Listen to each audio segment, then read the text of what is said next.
ದೇವತಾ ಮನುಷ್ಯ ಅಂತ ಭಾವಿಸ್ತಾರೆ.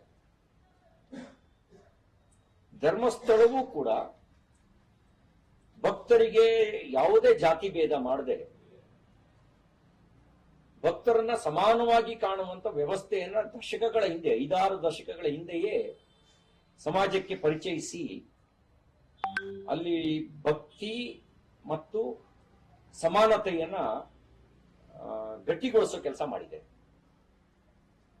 ಇಂಥ ಒಂದು ಧರ್ಮಸ್ಥಳದ ಬಗ್ಗೆ ಕೆಲವು ಅಪಪ್ರಚಾರ ಆರಂಭದಲ್ಲೂ ಇತ್ತು, ಈಗ ಅದು ಸ್ವಲ್ಪ ವ್ಯಾಪಕ ಆಗಿದೆ.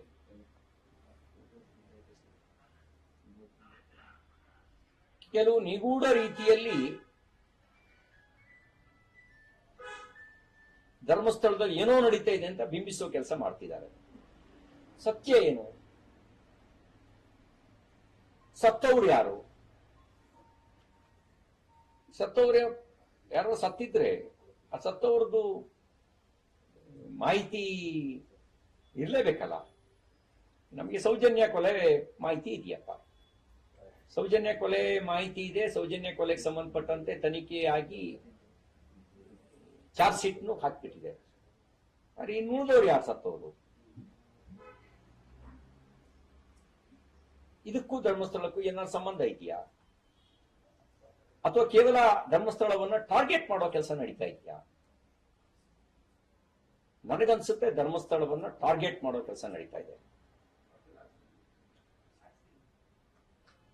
ಯಾವುದು ಭಕ್ತಿ ಭಾವವನ್ನು ಗಟ್ಟಿಗೊಳಿಸುತ್ತೋ, ಯಾವುದು ಸಹೋದರತ್ವವನ್ನ ಸಮಾನತೆಯನ್ನ ಎತ್ತಿ ಹಿಡಿಯುತ್ತೋ ಅದನ್ನ ದುರ್ಬಲಗೊಳಿಸಬೇಕು ಅನ್ನುವಂತ ಸಂಚಿನ ಒಂದು ಭಾಗ ಇರ್ಬೋದು ಅಪಪ್ರಚಾರ ಅಂತ ನನಗೆ ಅನುಮಾನ ಇದೆ.